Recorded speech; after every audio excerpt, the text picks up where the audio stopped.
We used to come up here on the trams from Milson's Point Station. The trams used to go through Milson's Point Station. And those days, I remember I fell off one day, got concussion, hit my head on the platform. Going into town, the city, looking over the side of a tram, I saw sharks and curious creatures thrashing about under the green water.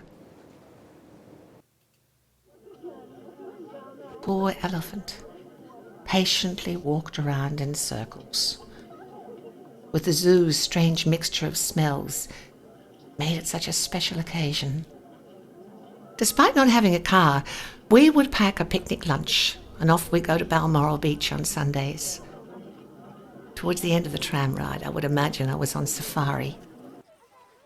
I loved the tingling cold water and the salty taste and the trails of salt left to dry on my skin. Grabbing cozies and towels and off to the beach with my best friend Beverly and her family, who had a truck. Jumping in the back after hurriedly getting permission from Mum and Dad. At Christmas, we saw pantomimes. My favourite store was Mark Foy's because of the chandeliers and the creaky timber floorboards.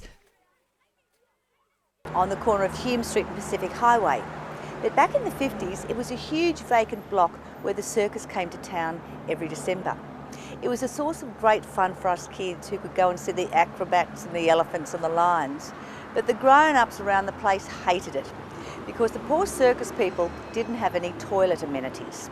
And so they came around and knocked on the back doors and the front doors of houses, desperate to use the toilets. And most people really hated that intrusion.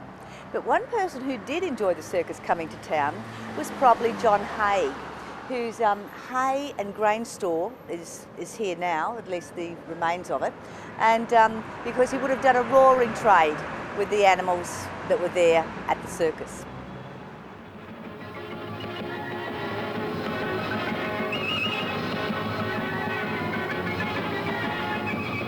At Easter time, the great excitement was the show.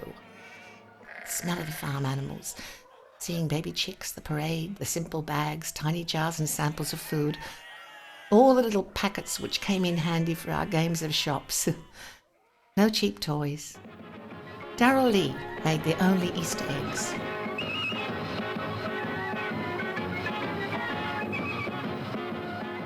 it would have been 1956.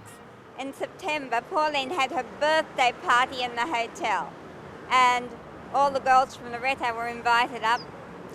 And I remember we were all having a wonderful party, and then all of a sudden the mother said it is time to say the rosary before tea, so we all had to kneel down in what was the public bar. It was Sunday night, literally, the bar wasn't open. And all these little girls are kneeling there saying the rosary. I think it was the Sorrowful or Joyful Mysteries. And then after that, the father unveiled the new thing that they had at Crow's Nest Hotel, which was a jukebox. And that was the first time I ever heard Rock Around the Clock. And I could always remember that. It was just such a terrific tune. Pauline had an older sister, Mary, and she'd been to a mixed party, and there were boys there, wow. And she showed us a game that they'd played at this mixed party, which was passing an orange around the circle under your chin. Now, that was very, very, actually, it would be rather, I don't think I'd like to play it now. As a Girl Guide, I felt proud when my troupe won the Cup for North Sydney. We used to meet at the back of the Manresa Hall in Carlo Street and camped in the bush at Thornley. School kids waited all morning in the hot sun on the Pacific Highway to wave flags and see the Queen. Some of my school friends fainted. We hardly saw her. I remember walking up to the attic and I sat there and waited. We could see the harbour, and I could only see a small section of the harbour, but we could see the ship that she was on came in the heads and into the harbour. We could see it, and that was a big thing to say, oh, the Queen's on that ship, and you couldn't see the Queen. Another event, the papal visit. Yet another hot day with kids fainting around me. I still get old patients coming here that I did dental work for in 1949. kids have always been scared of going to the dentist. It's born with them. But anyhow, well, you just had to manage them somehow or other, take them along slowly, and most children ended up all right, although some didn't. You had to get a general anaesthetic to do the fillings with. When I graduated there, hardly anyone got a local injection for a filling. In the olden days, no one come to the dentist unless they lost a meal in the cavities of their teeth. They had pain and the holes are very, very deep, you see.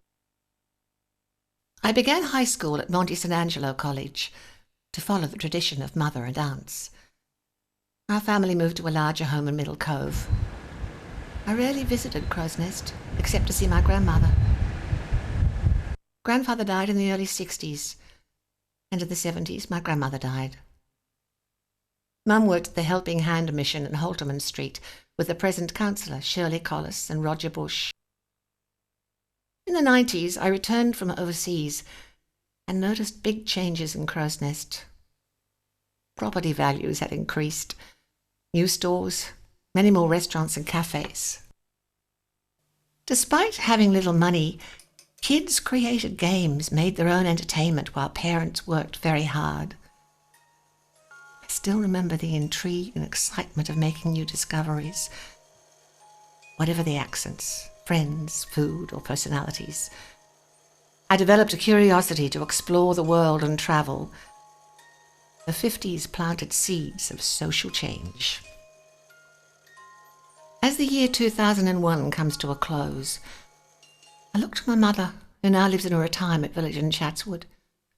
My sister lives in Waverton, and I live in Woolstercraft with my son, not too far from where I was born.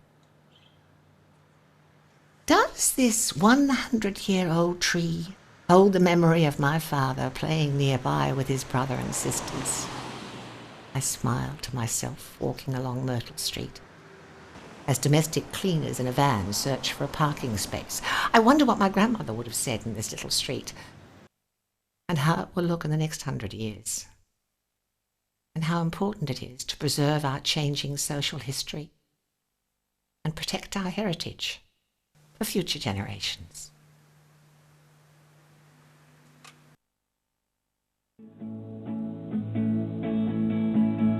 On my way home, waved to the butler with his horse and cart.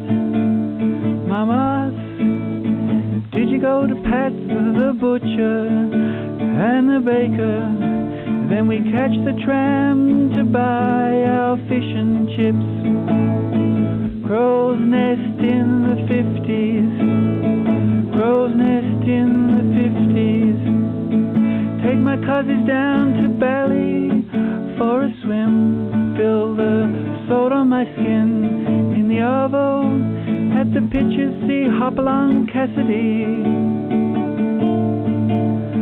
Come home and play rounders in the street. Holidays under the apricot tree with our jets and fresh orange juice. Playing Monopoly. Hot summer days and the ice cream man. On Sunday night, Salvation Army band. Crow's Nest in the 50s, Crow's Nest in the 50s. That was Crow's Nest in the 50s.